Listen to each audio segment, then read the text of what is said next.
तो दोस्तों खबरों में हमेशा अपडेट रहने के लिए चैनल को सब्सक्राइब जरूर करें, साथ में लगा दोस्तों छोटा सा बेल आइकन बटन उसे जरूर दबाएं। दोस्तों इससे क्या होगा, जो भी आने वाली नई नई वीडियो की जानकारी आपको बिना किसी रुकावट से मिलती रहेगी। तो दोस्तों इसमें अपडेट लगेगी, ये पेंशनर्स दे तैयार, घर आकर पोस्टमैन देगा जीवन प्रमाण पत्र, सिर्फ इतने रुपये आएंगे आपका खर्च। दोस्तों आपको बता दूं, पेंशन कर्मचारी भविष्य निधि के सदस्य लिए शेयरदित के बाद पेंशन आय का एक महत्वपूर्ण स्तर होता है। यह जीवन के इस पड़ाव में आर्थिक जरूरतों को पूरा कर आपात स्थिति में भी मदद प्रदान करती है। पेंशन नियमित मिलती रहे, इसके लिए पेंशन प्रमाण पत्र उपलब्ध कराना जरूरी है।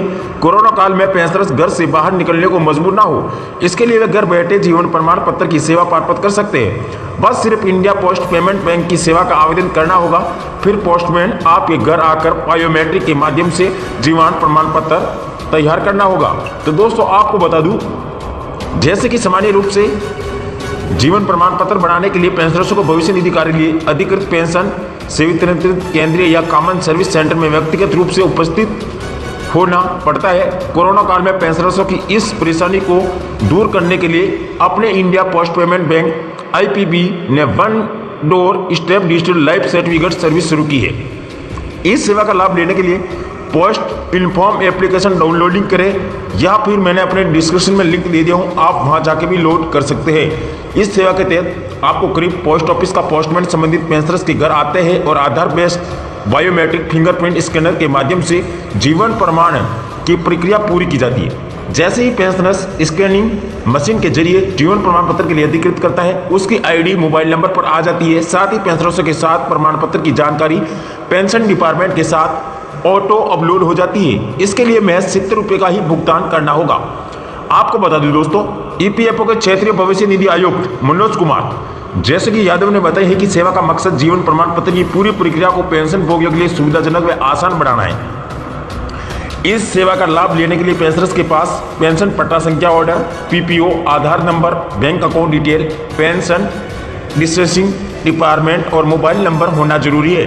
पेंशनर्स ये भी ध्यान दें कि कर्मचारी पेंशन योजना 1995 के तहत जीवन प्रमाण पत्र डिजिटल जीवन प्रमाण पत्र की प्रस्तुति में अब नवंबर में ही जीवन प्रमाण पत्र प्रस्तुत करने के स्थान पर उसी महीने प्रमाण पत्र देना होगा जिस माह पूर्व में दिया गया है। उदाहरण के लिए यदि किसी पेंशनर्स ने अपना जीवन प्रमाण पत्र DNC फरवरी 2020 में दिया था, तो उनका जीवन प्रमाण पत्र 31 जनवरी 2020 तक वैध होगा एवं उन्हें फरवरी 2021 में जीवन प्रमाण पत्र जमा कराना होगा। कर्मचारी और नियुक्तों का पूरा PF जमा करेगी सरकार। हाल ही में वित्त मंत्री निर्मला सीतारमण जी ने आत्मनिर्भर भारत रोजगार योजना जो की घोषणा की थी, जिसमें आत्म भारत 3.0 पैकेज की घोषणा की थी, जिसमें 12 तरह की विभिन्न घोषणा की थी। आत्मनिर्भर भारत योजना में एक घोषणा EPFO employee provident fund organisation के अंतर्गत आने वाले कर्मचारी एम्प्लॉयज और नियुक्तों एम्प्लॉयर के लिए महत्वपूर्ण थी, जिसके तहत अगले 2 वर्ष कुछ शर्तों के साथ कर्मचारी और नियुक्तों का पूरा PF का पैसा खुद सरकार जमा करेगी।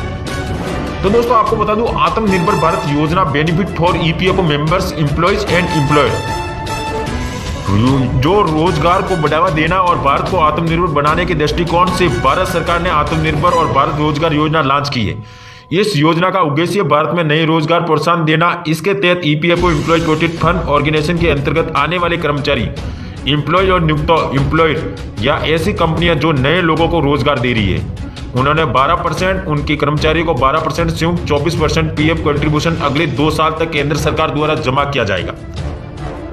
इसके लगभग 65% और लगभग 95% कंपनियों को इसका लाभ मिलने की उम्मीद है।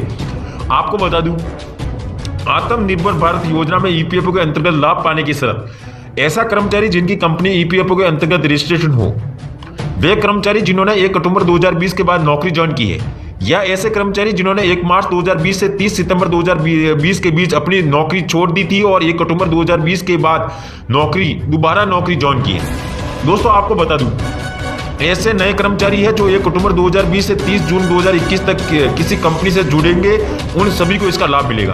कर्मचारियों की सैलरी 15,000 से कम हो, ऐसी कंपनियों में कार्यरत कर्मचारी जहां 1,000 से कम कर्मचारी कार्यरत थे, उन्होंने नियोक्ता का 12%, उनके कर्मचारियों का 12% शुल्क मिला के 24% PF कंट्रीब्यूशन अगले 2 साल तक केंद्र सरकार द्वारा किया जाएगा। ऐसी कंपनियों में कार्यरत कर्मचारी है जहां 1,000 से अधिक कर्मचारी कार्यरत है और उनके केवल कर्मचारी को 12% EPF कंट्रीब्यूशन का लाभ नहीं लाभ ही मिलेगा। ऐसा नियुक्तों को कोई लाभ नहीं मिलेगा। आपको बता दूं, ऐसी कंपनी उनके नियोक्ताओं को जो सितंबर 2020 के बाद नए कर्मचारियों को नौकरी में ले रही है। अगर सितंबर 2020 में 50 से कम कर्मचारी है तो उसके बाद कम से कम 2 नए कर्मचारी ज्वाइन कराने होंगे। अगर सितंबर 2020 से 50 से ज्यादा कर्मचारी है तो कम से कम 5 नए कर्मचारी ज्वाइन कराना होंगे। जो कंपनी ईपीएफओ के तहत नए रजिस्ट्रेशन होंगे उनके सभी कर्मचारियों को इसका लाभ मिलेगा।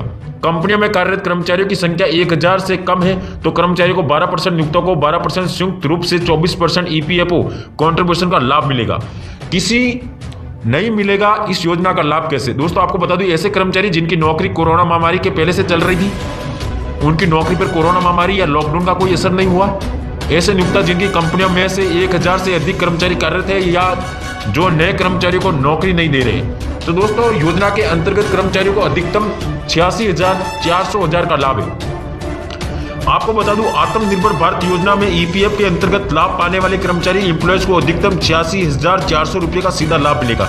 जैसा कि आपको ज्ञात होगा कि ईपीएफओ के अंतर्गत आने वाले कर्मचारी अपने वेतन बेसिक प्लस डीए से 12% हिस्सा ईपीएफ में जमा करवाना होता है और इतना ही उस कंपनी के नियोक्ता द्वारा भी जमा किया जाता है कि अंत में अब यदि कर्मचारी इस योजना के अंतर्गत शर्तों को पूरा करता है तो उसे अधिकतम 86,400 रुपये का सीधा लाभ मिल सकता है।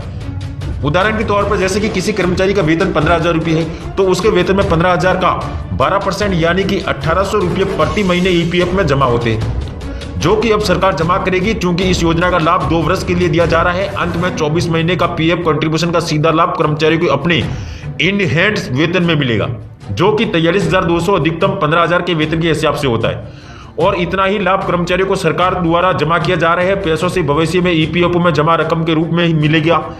तो कुल मिलाकर कर्मचारियों की इस योजना में अधिकतम 86,400 रुपये का सीधा लाभ मिल सकता है। और नियोक्ता यदि शर्तों को पूरा करना है उसे भी अपने कर्मचारियों को 12% हिस्सा जमा करना होगा। सरकार जमा करेगी, अंत 2 वर्ष के लिए उन्हें भी लगभग 43,200 का लाभ अधिकतम लाभ मिलेगा। तो दोस्तों अगर हमारे द्वारा दी गई इस वीडियो की जानकारी आपको पसंद आए, वीडियो को लाइक शेयर जरूर करें। दोस्तों आपका लाइक शेयर हमारा मेहनत का फल है और ज़्यादा से ज़्यादा शेयर करें ताकि आपके और भी दोस्तों को फायदा हो सके। इसी के साथ जय हिंद जय भारत, आपका दिन बहुत बहुत शुभ रहे।